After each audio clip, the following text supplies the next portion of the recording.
আসসালামু আলাইকুম। আপনাদের সবাইকে স্বাগত জানাচ্ছি এখনকার আন্তর্জাতিক সংবাদে। শুরুতেই সংবাদ শিরোনাম।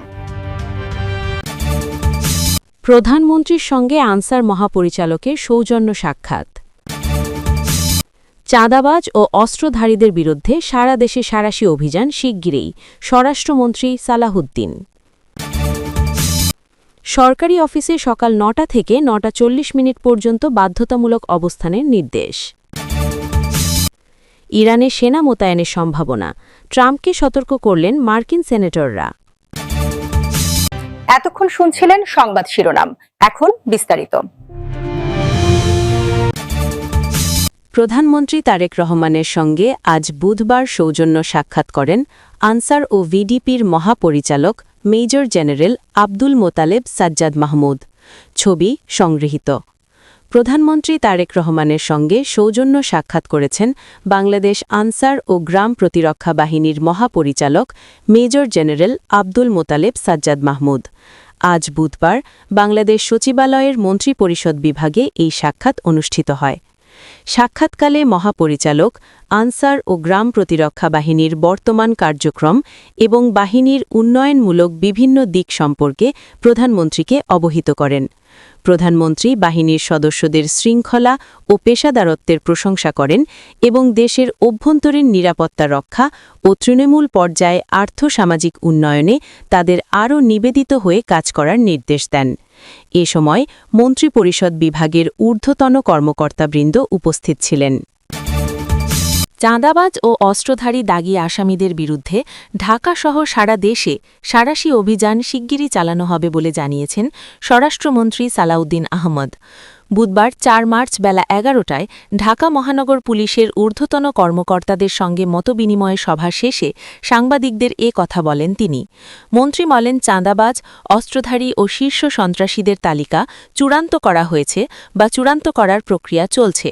ঢাকাসহ সারা দেশে এদের বিরুদ্ধে সাঁড়াশি অভিযান চালানো হবে। পুলিশ, র্যাব সহ আইনশৃঙ্খলা বাহিনীর যৌথ অপারেশন থাকবে। এই ঘোষণা আসে চট্টগ্রামে সাম্প্রতিক ভারী অস্ত্র দিয়ে ব্যবসায়ীর আড়িতে হামলার চাঁদা না দেওয়ায় প্রেক্ষাপটে। এর আগে ১ মার্চ সচিবালয়, ফায়ার সার্ভিস ও সিভিল ডিফেন্সের কর্মকর্তাদের সঙ্গে মতবিনিময় শেষে তিনি শীর্ষ সন্ত্রাসী চাঁদাবাজদের বিরুদ্ধে শিগগিরই অ্যাকশনের কথা বলেছিলেন। তিনি জোর দিয়ে বলেন, এদের কোনো নিরাপদ আশ্রয় থাকবে না এবং সরকার কঠোর অবস্থানে রয়েছে। চলমান অভিযানের অংশ হিসেবে বিভিন্ন জেলায় গ্রেফতার ও অস্ত্র উদ্ধার অব্যাহত রয়েছে। জনগণের অভিযোগ থানা বা হেল্পলাইনের মাধ্যমে গুরুত্ব পাচ্ছে এবং অভিযানে এগুলো বিবেচনা করা হবে। বাংলাদেশ সরকারি, আধা সরকারি, স্বায়ত্তশাসিত ও আধা স্বায়ত্তশাসিত প্রতিষ্ঠানের কর্মকর্তা-কর্মচারীদের প্রতিদিন সকাল ৯টা থেকে ৯টা ৪০ পর্যন্ত নিজ নিজ অফিস কক্ষে বাধ্যতামূলকভাবে অবস্থান করতে হবে। এই নির্দেশনা জারি করেছে মন্ত্রিপরিষদ বিভাগ, যার লক্ষ্য নাগরিক সেবা প্রদানের সুবিধা বাড়ানো, প্রশাসনিক গতিশীলতা নিশ্চিত করা এবং আন্তঃদপ্তর সমন্বয়ে জোরদার করা।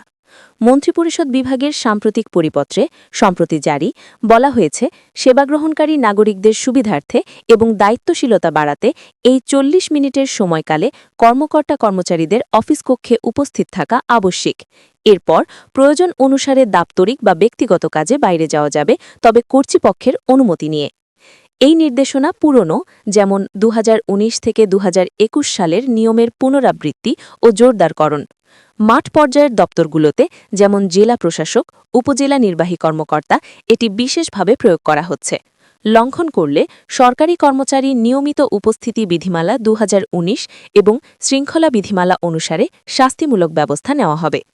এছাড়া সরকারি কর্মচারীদের সকাল ৯টার মধ্যে অফিসে উপস্থিত হওয়া এবং অফিস সময় শেষ না হওয়া পর্যন্ত, সাধারণত বিকেল ৫টা, কর্মস্থল ত্যাগ না করার নির্দেশও রয়েছে।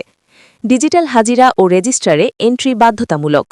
এই পদক্ষেপের ফলে সরকারি দপ্তরের সময়ানুবর্তিতা ও জবাবদিহিতা বাড়বে বলে আশা করা হচ্ছে। মার্কিন প্রেসিডেন্ট ডোনাল্ড ট্রাম্প ইরানে স্থলসেনা মোতায়েনের সম্ভাবনা উড়িয়ে না দিয়ে বলেছেন যে প্রয়োজন হলে তিনি তা করতে পারেন।